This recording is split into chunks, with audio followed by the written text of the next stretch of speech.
Mike Colter. Start with how do you view this fellow Luke Cage? What's your take on this guy? A guy that has been, thrust into a place that he doesn't really want to be. He's a guy who has been endowed with abilities, as they say, and to him, it's not a positive. At least he doesn't see it that way. He's reluctant, and he is the kind of guy that he shies away from the spotlight. He's a humble guy. He doesn't want any parts of this, but ultimately, it's something that he's going to have to deal with. So when I look at it, it's perfect for me because I don't really like the spotlight either. And I think with him, it's kind of, it feels like a glove. It feels like, He's a complicated man who no one understands but his woman. Except his woman, in this case, Reeve happens to be dead.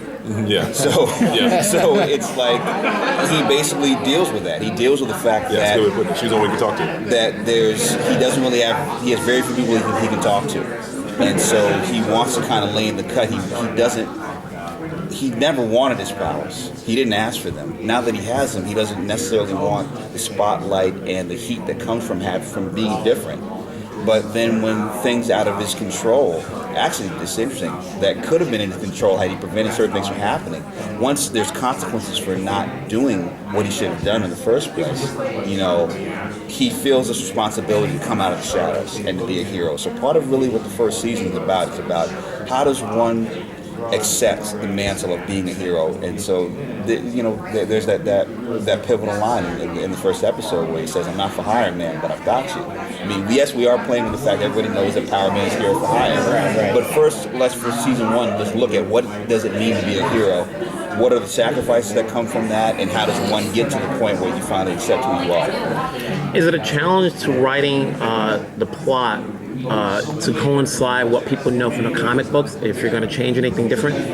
Not really. I mean, Daredevil is haunted by Frank Miller from the standpoint of, the Frank Miller run on Daredevil is it's just so insurmountable. The only thing you can really do is match it, which the show has. Brian Michael Bendis' run on Alias in terms of what he did with Jessica Jones, it's that comic and the level of them, the maturity, the deep themes of that comic translate perfectly into, the series. But Luke Cage, it was there's a Power Man Iron Fist comics I remember growing up, but the tone was never really that deep or very heavy. It was basically every single issue, there was Cottonmouth or Big Ben or all these different people. And so really at first I thought that was a disadvantage, but it turns out it was a great advantage for our show because it really allowed us to... There's been 30 and 40 years where people really hadn't explored some of these characters so that we could reinterpret them, and we could do it in such a way that definitely respected the spirit of the comics, the original comics from the 70s and all the different iterations, but at the same time, as a show, existed in its own space. And so I think what happens is that because they're different, people will go back to the comics and experience that richness in one way, and they'll also give our show its own sense of whatever it is. There's a great moment, a nod to the classic look that you guys created that was so inspired. Tell me the fun of doing that, because you must have just been so happy those days shooting. Well, I'm assuming that you're referring to the origin episode. And the tiara. Yes. And the yellow shirt. Charles Murray, who wrote that episode, he actually executive produced the show with me, and he's actually now co-runs the show Star on Fox. Not only is Charles a brilliant writer-director, he's also a geek bar nut. And so that was the episode. He's like, Cheo, I'm writing that episode. I said, Charles is a big dude. Yeah. What have you said? That episode is all yours. And he was the one that basically, because that was for life of me, I cannot figure out how could you incorporate the tiara in an organic way. Yeah. And once he figured that out, because that was just really what he, the thing that he figured out, it was this is how it is. Yeah, and you see it coming, but I think, and I'm not a geek in the sense I didn't grow up watching, reading Luke Cage, but I kind of, because been playing him for a while now, and I've been kind of absorbing other people's energy. I can only imagine what it must feel like to watch it happen slowly, because you're going, oh my God, wait a minute, that's the, and then this coming, and that's, oh my, I can see it, I can see this is going to happen, this is going to happen, how's it going to happen, oh my God, and then you know, it's like a slow orgasm of some sort. Very slow orgasm that builds, and so tantric. Let's clear. How was it to be in the, to pull it off, to try to make that it was work? long. Honestly, that was a long. I felt like that was the longest episode of the series. I'm not kidding you.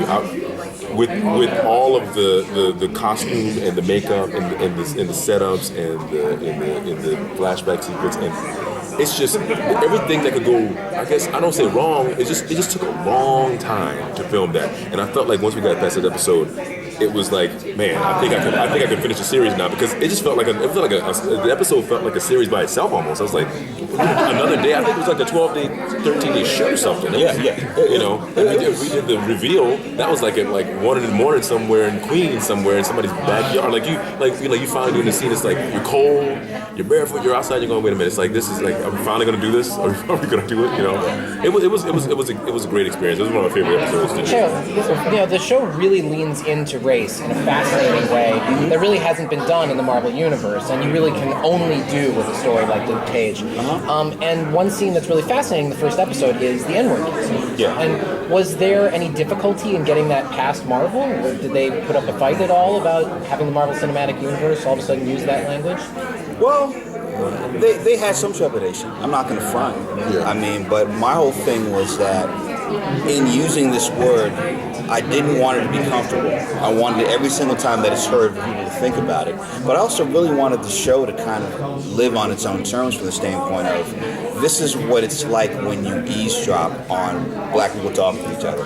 That word at times will come up in certain ways. And so I wanted to basically explore the context with which it was used. As Cottonmouth uses the word differently. And then in episode 2, really, it's really about, as Luke kind of pushes forward to becoming a hero, and the word is referred to at the very beginning of the episode and at the end in the history of Crispus Attucks. And, I wanted it to be like people would think about it in a way that they hadn't thought about it before. And at the same time, it's like, come on, everything from every blaxploitation movie from Shaft to Hell Up in Harlem to Black Caesar deals with power and deals with these issues. So it needed to feel like that too. And so it's like, Yeah. When all else fails, everyone gets mad that they blame me. Yeah. So it's Speaking of that, we talked about it early on. I remember talking to you about it, and I was adamant that Luke was not a person that used that language. He was not a person that used that word, because he was bigger than that. And I said, first and foremost, he's a superhero, but we got to define him as a superhero, in a bigger sense than just his powers, because he needs to be someone we can aspire to be. And I felt like if he was the kind of guy that used that language all the time, like someone in a street corner who didn't respect himself or people around him, then he was in a sense had lost already. He had given up. So it was a high requirement, because in this day and age, even as a black man, if you don't want to use that word, if you choose to not use that word, it's like you're walking a path on your own almost, because it's so accepted. Whereas for Luke, he wanted to be better than that. The books he read, you talk about the books he's reading, and you see him reading the Baldwin books and these other books. He's trying to work on himself. He's trying to change his path. And so when he does use it, I think it resonates, because it's out of frustration. He can't deal with this issue right now. He's gone through so much, and he has to deal with this guy, this person right now. And at this point, he wants to unleash and retaliate with the same venom and hatred that he's just to let him feel it, because sometimes you don't know what the effect of the word is until you hear it used on you. And so in a real way, so I think that frustration just kind of came out. So when we talked about, I think on the day we were shooting, he was like, should we take it out? So I said, no, I think I'm feeling, it works here. It works in this moment, because this is the one time he's going to use it. He uses it because of a certain reason and where he is. And I think this works in this moment, And that was the thing. It's like people, you always get the question, like, what makes Luke Cage different than any other character? Well, he's black. Let's face it, there aren't a lot of black superheroes. Yeah. And so in dealing with a black superhero, you're going to deal with ugly history and the beauty of history. And so it's really kind of, yes, he's going to have different responsibilities and different issues that, say, Captain America wouldn't have to deal with. But then again, it's like he's going to deal with certain things that every superhero has to deal with. Yeah, Captain America, Army. And so like that's the whole thing, was just like, at the same time that he has superhuman abilities, we want to also emphasize on the human and the frailty of personality and frailty of of temptations and everything else that comes with being, you know, a person. And so that's really what the one thing about the show is, that everybody from villains to our heroes have these moments of doubt, have these moments of reflection and clarity. So, I mean, that was really one of the main things we really tried to do. Mike, I was just going to ask, can you speak a little bit to embodying a character, the next evolution of a character under a different showrunner than which it originated? Yeah, it's interesting, but I look at it from the standpoint of it's like being directed by a different director every episode. As an actor, you know, there's something that people bring to the interpretation, and so the showrunner for Cage is obviously a black man, and then we have Jessica Jones, showrunner, who is a white female. She, again, the point of view of Jessica Jones was told by the point of view of Jessica. So Cage existed through her point of view. So it's her viewpoint that we experience him, how he interacts with her. And so when you examine him closely, we're doing this under from the leadership of a black male who is now the showrunner, examine his character. Same character, just turning up the volume in certain colors, certain flavors. He's in Harlem now. We all act differently in certain places.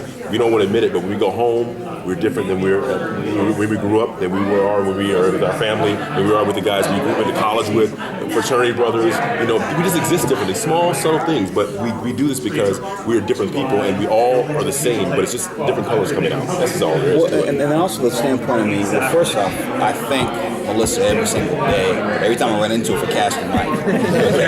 She cast the perfect Luke Cage. And what's great about Mike is not just, you know, just that he looks literally like, you know, the character was like he's drawn. At the same time, it's like he also has the sensitivity. And so that was the one thing, was that yes, we were going to have the brawn, and yes, we were going to have the grit of Luke Cage, but also I thought it was important that we have somebody that could embody the sensitivity of conversation, of personality. And that's the thing, was that, like, even though my approach is slightly different, the Luke Cage of Jessica Jones is no stranger to the Luke Cage of Marvel's Luke Cage. And so it's really a continuation to a certain extent. You know, it's just got a little different flavor, but I mean, it's still the same story. Melissa, you want man? Yeah, I was gonna say the music in the show. Different people. You have D-Nice, Faith. You know, talk about bringing those people to Harlem and music. Well, I was lucky enough to just open up my phone book and my Facebook feed, because these are people that I've known, you know, all the way from my days of being a hip hop journalist. So, like, I've known D-Nice, I've known Faith, I've known Raphael Sadiq, I've known Ali Sheikh Muhammad, and Method Man, and other people that have appeared for like over 20 years. And so it was cool to basically build this world at the same time. Say, hey, you know, would you be interested in doing this? And sure, and then it all fits together. And it's like the music fits really well, and then we also introduce all these different acts, and then plus, I mean, the chances to use Nina Simone in episode 6, you know, Mahalia Jackson. It's like I just kind of went through like my mom's record collection, which is like, you know, putting stuff out there. So it was great. It was fun.